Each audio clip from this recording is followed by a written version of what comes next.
Daniel Carter had mourned his wife Emily for 14 years, until the day he saw her face in the background of a photograph taken halfway across the world. The world believed she was dead. The police had closed the case. But when a stranger named Claire Holloway uncovered a clue buried in a foreign market, everything Daniel thought he knew unraveled. Why had Emily disappeared without a trace? Who had helped her vanish, and why had she stayed hidden all these years? The truth was far darker than anyone imagined, and someone had gone to great lengths to keep it buried. Emily Carter disappeared on a day that seemed completely ordinary. One of those quiet, gray November mornings when the air feels still and heavy, like it's holding its breath. She left her house around, bundled in her navy coat, keys in hand, her favorite brown leather handbag slung over her shoulder. Daniel, her husband, was half asleep on the living room couch, still groggy from a late night of paperwork. Emily whispered a goodbye, but he barely registered it. She said she'd be back by noon. She never returned.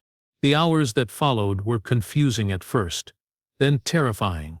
When Emily didn't come back by lunchtime, Daniel assumed she'd run into a friend or got delayed at the store.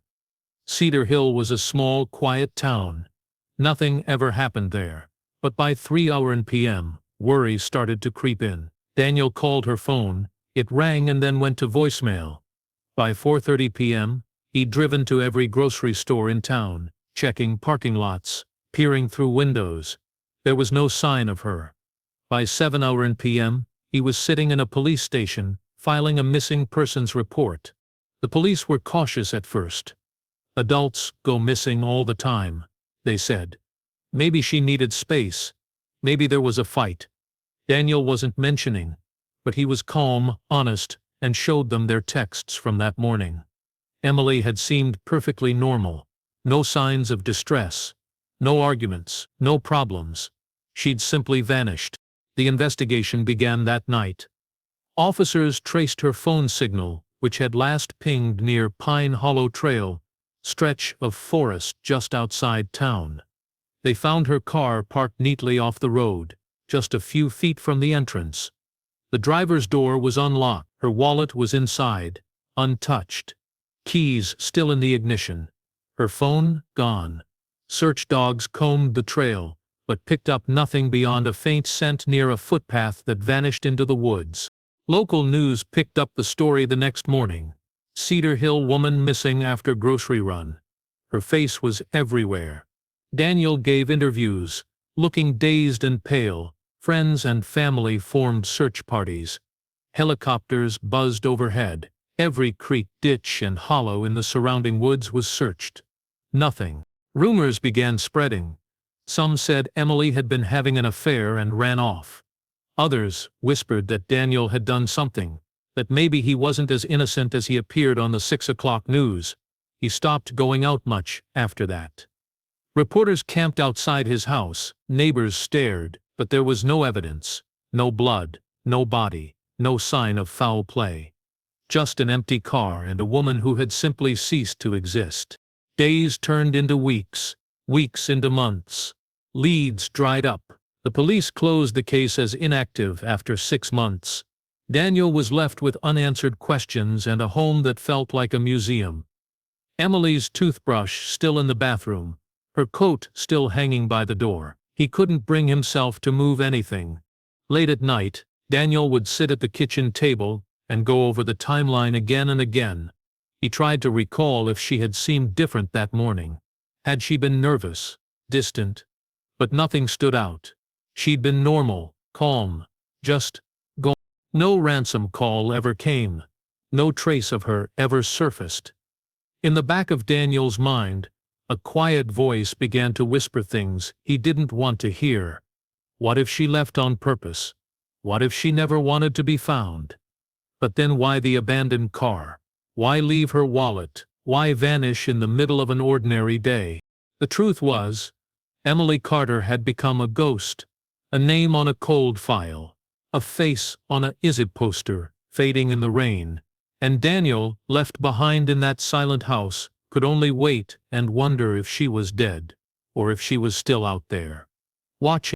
After Emily was declared missing, Daniel's life fell into a kind of numb routine. At first, it was chaos, reporters on his lawn, investigators coming and going, people dropping off food he never ate. But when the noise faded and the world moved on, Daniel was left behind in a house that felt like a mausoleum.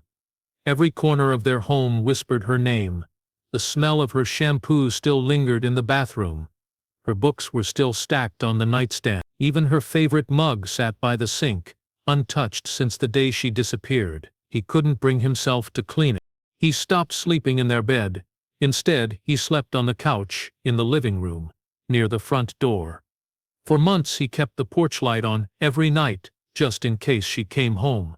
Sometimes, when the wind blew through the trees, he thought he heard footsteps on the gravel outside. He would leap up, heart pounding, only to find nothing, just silence and shadows. The police kept in touch for a while. They checked in once a month, then once every few months, and then not at all. No leads, no witnesses, no movement on the case. Daniel hired a private investigator, Rick Myers, using the last of his savings. Rick was thorough and experienced, and he believed there was more to the story. But after a year of dead ends, even he admitted there was nothing left to follow. It was as if Emily had been erased. Daniel spiraled. He stopped going to work. Eventually he quit altogether. He couldn't focus, couldn't think, couldn't pretend to care about anything except one question: where did she go? Everyone around him said the same thing: move on. But how do you move on from someone who simply vanished? The rumors didn't help. At church, in the grocery store, even among friends, people speculated. Some were kind. Maybe she had a breakdown. Others were cruel. Maybe she ran off with someone. Maybe Daniel wasn't telling the whole truth. He heard the whispers. He saw the stares. He knew the doubt. But Daniel knew Emily. Or at least, he thought he did. She had loved their quiet life. She had made plans, vacations, house renovations, even trying for a baby. They had routines, jokes, little rituals only they understood. It made no sense. None of it did. On the 5th anniversary of her disappearance, Daniel stood in a courthouse as a judge officially declared Emily Carter legally dead. Her name now part of a legal document that closed the book on her existence. The moment felt surreal, like watching his own life from a distance. He didn't cry, he didn't speak. He just signed the papers and walked out into the cold gray afternoon. The same kind of weather as the day she vanished. He sold the house a few months later. Too many memories. Too many ghosts. He moved into a small one-bedroom apartment on the edge of town. Plain walls, quiet neighbors, and no reminders of what he'd lost. Still, he kept a single drawer filled with old photos, copies of the police report and news clippings. Every few weeks he would reopen the drawer and pore over every detail, searching for something he might have missed. But nothing changed. Days blurred into weeks. Years slipped by. And yet something deep inside Daniel refused to let go. He couldn't explain it. It wasn't hope. Not exactly. It was more like a pull. A feeling that the story wasn't over. That Emily's disappearance wasn't just an ending, but the beginning of something darker. Something hidden. He didn't believe in closure anymore, but he believed in truth, and even if it took the rest of his life, Daniel was determined to find it. Because deep down, he knew Emily wasn't just missing. In the autumn of 2019, nearly 9 years after Emily vanished, Daniel received an invitation to the funeral of an old college friend. It had been a long time since he'd seen anyone from that part of his life, and he almost didn't. He didn't like crowds anymore. Didn't like the conversations, the pitying eyes, or the questions that hovered just behind every "how have you been?" But something compelled him to attend. Maybe it was guilt. Maybe he just wanted to feel human again, even for an afternoon. The funeral was held in a quiet stone chapel on the outskirts of the city. It was overcast that day with the kind of thick gray sky that made everything feel heavier. People stood around in black coats, murmuring softly. Daniel recognized a few faces, but most had aged or changed too much. He kept to the back, keeping his head down, blending into the background as best he could. It was there, in that hushed, unfamiliar space, that he noticed a woman standing near the far wall. She had a camera slung over her shoulder, and though she wasn't part of the family, she moved through the room with a quiet confidence, like someone used to watching from the edges. She wasn't there to grieve, she was observing. Later, as people trickled out, she approached him. Her name was Claire Holloway, a freelance photographer who had worked across Europe and North Africa over the last decade. She said she had met the deceased briefly on a project years ago and had come to pay respect. There was something strange in the way she spoke, like she was measuring every word. She had heard his name mentioned during the service, and asked if he was the Daniel Carter. He nodded, unsure of where this was going. Claire told him she remembered hearing about Emily's disappearance years ago. The case had made its way into a photography forum she frequented. Someone had shared one of the original missing posters, using it as an example of design and storytelling. That detail struck Daniel. He never imagined his wife's face was being analyzed by strangers for its visual composition. What surprised him more was what came next. Claire offered to help him, not in a sentimental way, but as someone with a unique skill set. She had a trained eye, years of experience noticing small details that others overlook. She believed that sometimes truth hides in the corners of a photograph, in the background of what people think is unimportant. She thought that if there was anything left to find, she might be able to see it where others hadn't. Daniel didn't know what to say. For almost a decade, no one had offered that. The police had stopped. The world had moved on. He had lived in silence with the mystery, buried under the weight of questions with no answers. And now, a stranger from a funeral was offering to open the case back up. Not with badges and authority, but with curiosity and a camera. He gave her a cautious yes. Not because he believed she could find anything, but because there was nothing left to lose. Over the next few months, Claire stayed in touch. She visited Daniel's apartment, going over old photo albums, copies of the police file, even Emily's social media posts. She took photos of everything: documents, rooms, streets where Emily had once walked. She was meticulous, focused, almost obsessive. Daniel didn't know why she cared so much, but he noticed something about her, something familiar. It was the same haunted look he saw in the mirror every morning. Claire wasn't just helping him out of kindness. She was searching for something too. What neither of them knew then was that this quiet partnership, born from a funeral and a passing conversation, would soon uncover a secret buried for years, one that would shatter everything Daniel thought he knew. Nearly a year passed before Claire returned from her extended trip overseas. She had been working on a long-form photography project, documenting the lives of women across North Africa. Daniel hadn't expected much. He had grown used to dead ends and false starts. Still, when Claire called and said she had something to show him, her voice carried a strange urgency, and for the first time in months, Daniel felt a flicker of unease mixed with hope. They met in a small cafe just outside of town. Claire looked different, leaner, more weathered, her face slightly tanned from months under a foreign sun. She handed Daniel a USB drive across the table and told him to look at the folder labeled Marrakesh Market. Her expression was tense, unreadable. Back at his apartment, Daniel hesitated before inserting the drive into his laptop. He didn't know what he was expecting. Another dead trail, perhaps some abstract similarity that would only deepen his sense of loss. But as he opened the folder and clicked through the photos, something stopped him cold. The image was candid, bright and full of movement, like life frozen in an instant.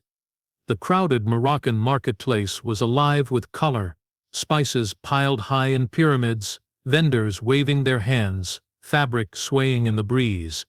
And yet, none of that mattered, because there in the background, partially obscured by a fruit stand, was a face he hadn't seen in almost a decade.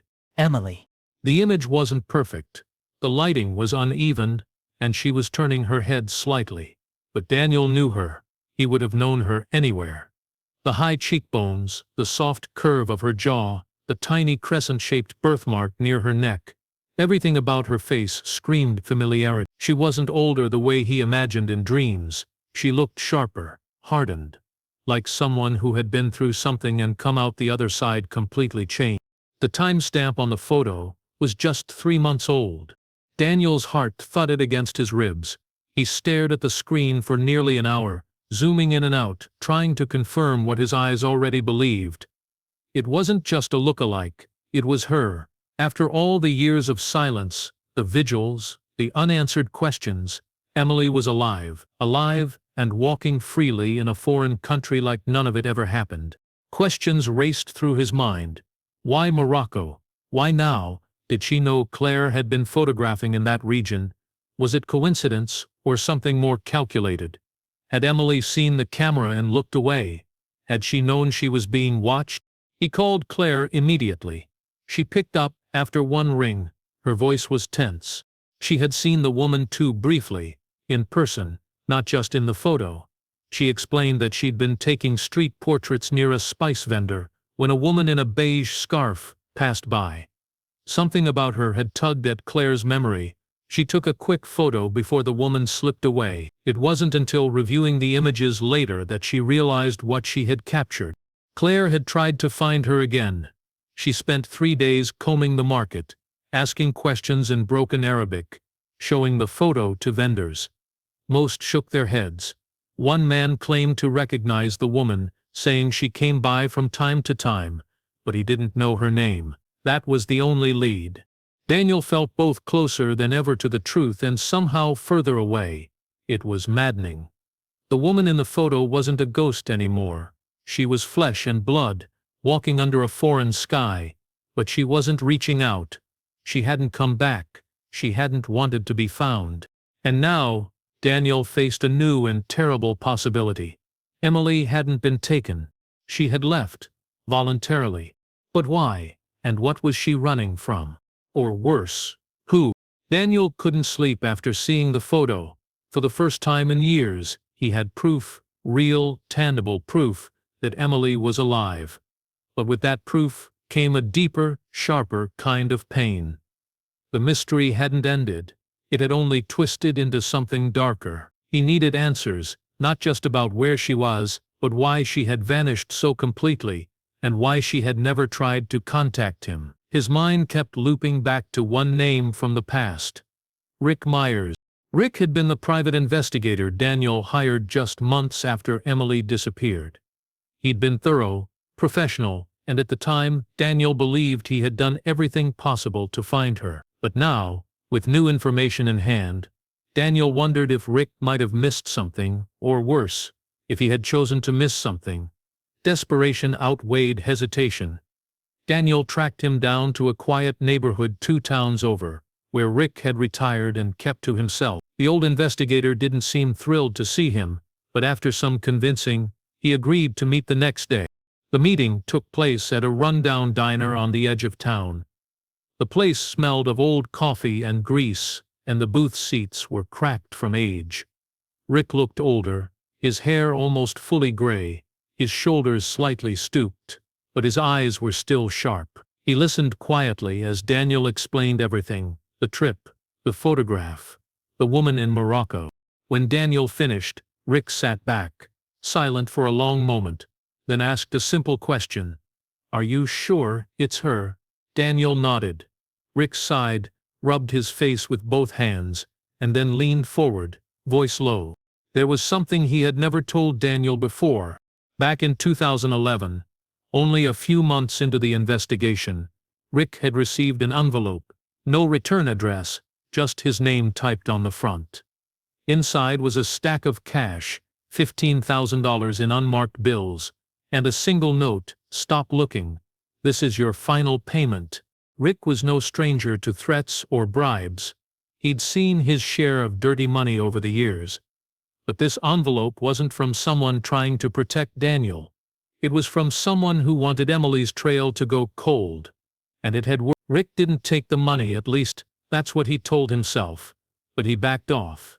He didn't tell Daniel. He convinced himself it was for safety, that pushing further might lead to something dangerous neither of them were prepared for. But now, sitting across from Daniel in a sticky diner booth, he admitted the truth. He had been scared. That confession hit Daniel like a punch to the chest. All these years he'd believed he had done everything possible. But someone with money, access and a reason, had stepped in to silence the only man trying to help him. Daniel asked if Rick had any idea who sent the envelope, but Rick shook his head. No name, no handprints, nothing traceable. Just cash and a warning. The only possible clue was the postmark.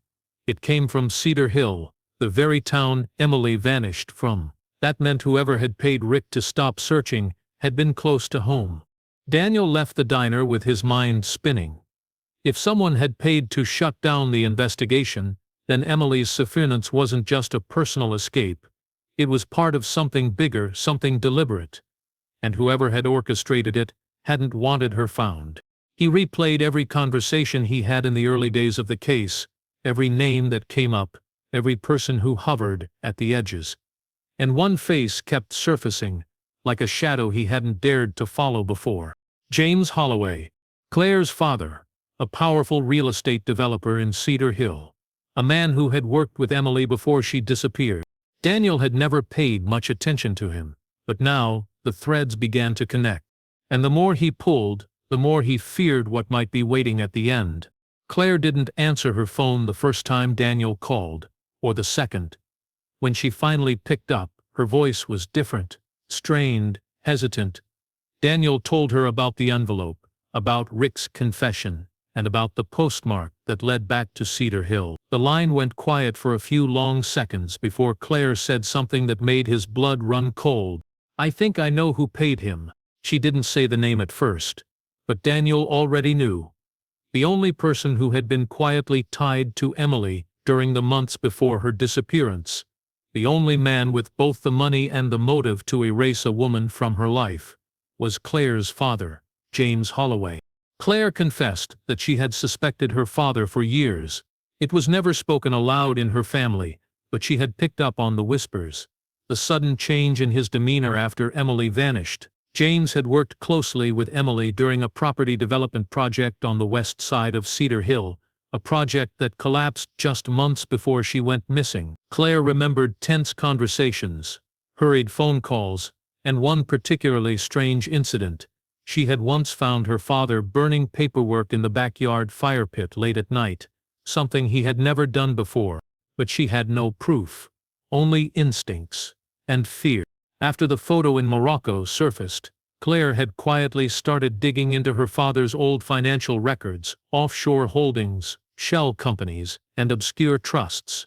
She'd used contacts she had made during her photography assignments overseas, people who understood how to trace hidden accounts, and that's when she founded a series of regular wire transfers, each marked as consulting fees, sent from a company owned by James Holloway, to a small foreign bank account registered under the name Elisa Grant.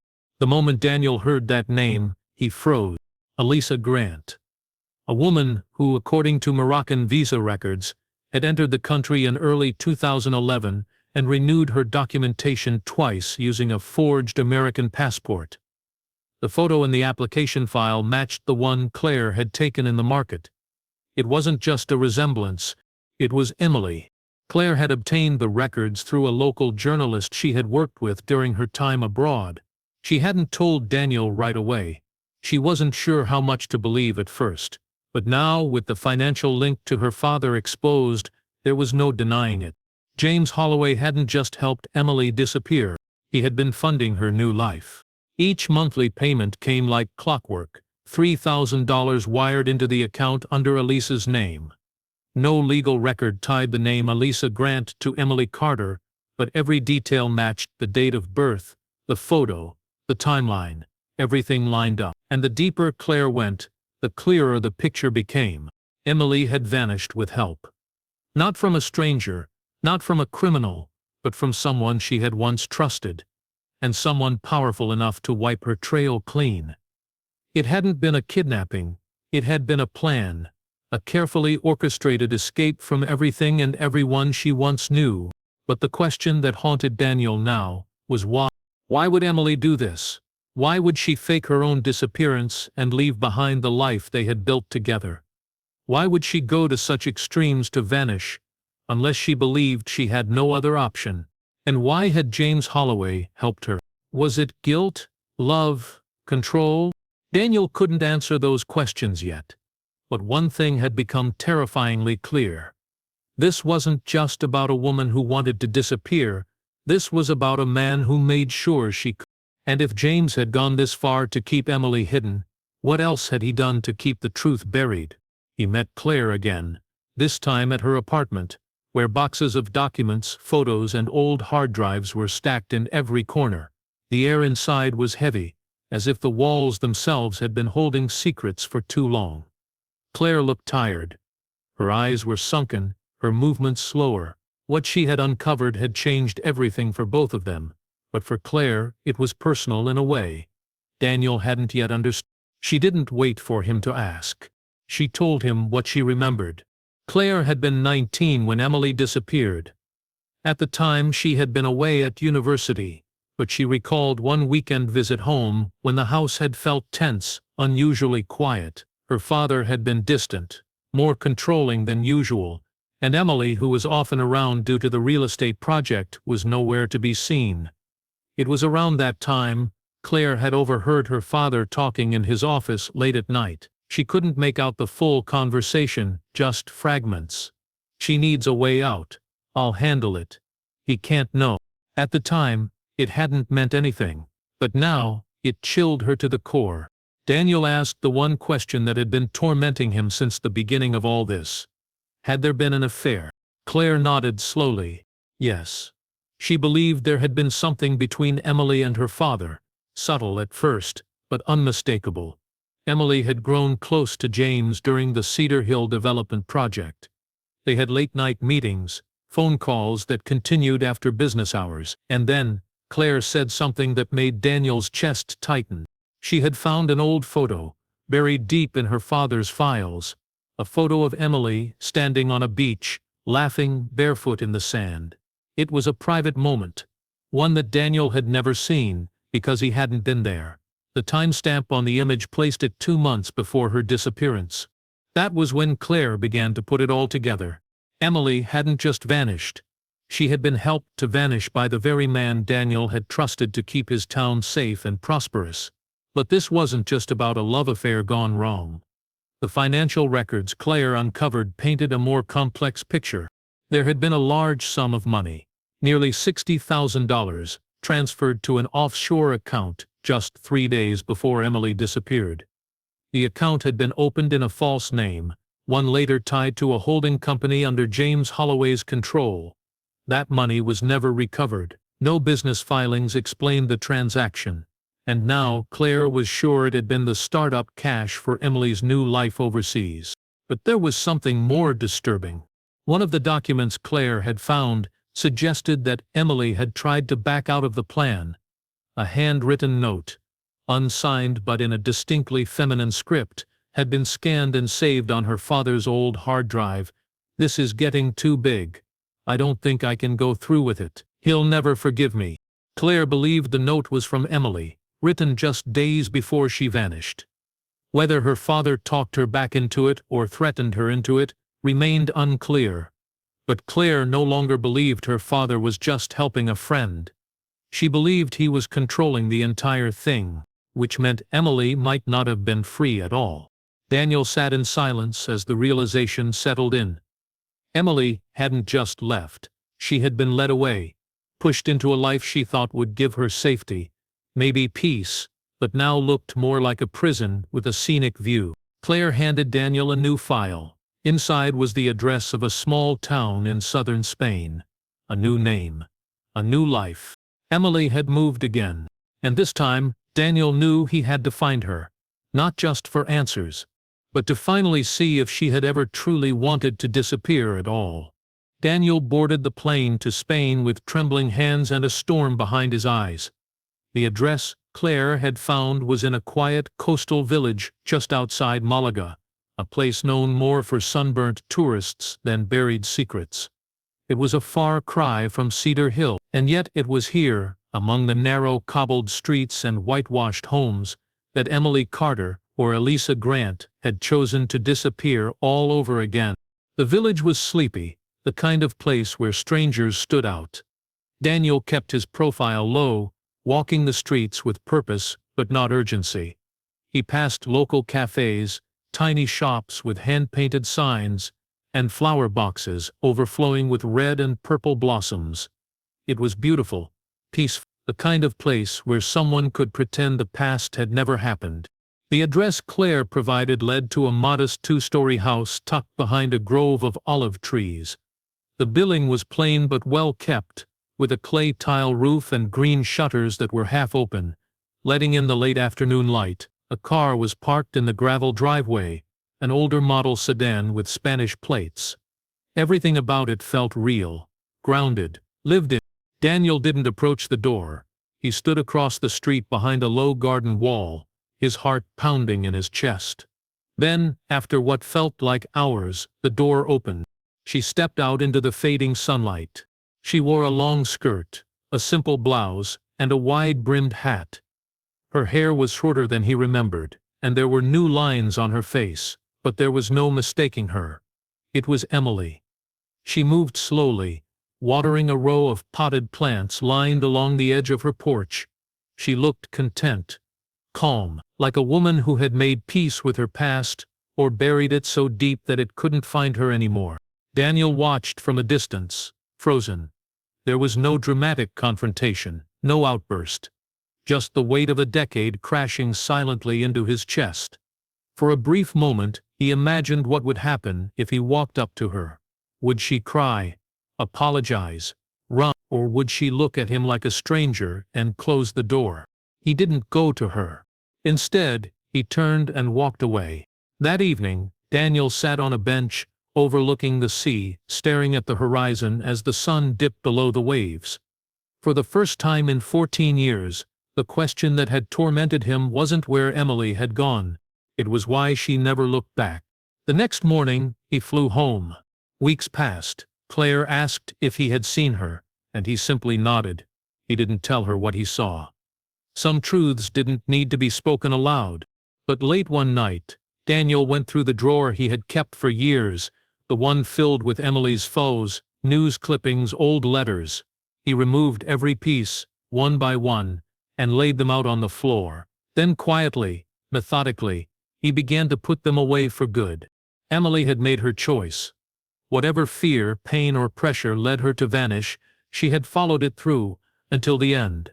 She had built a new life, with a new name, in a place where no one would ask questions. And Daniel had to live with the fact that he wasn't part of that story anymore. But he wasn't broken. Not anymore. Because now, he knew the truth. She hadn't died. She hadn't been taken. She had walked away, and kept walking. And sometimes, the hardest part of love isn't losing someone. It's accepting that they chose to leave, and letting them stay gone.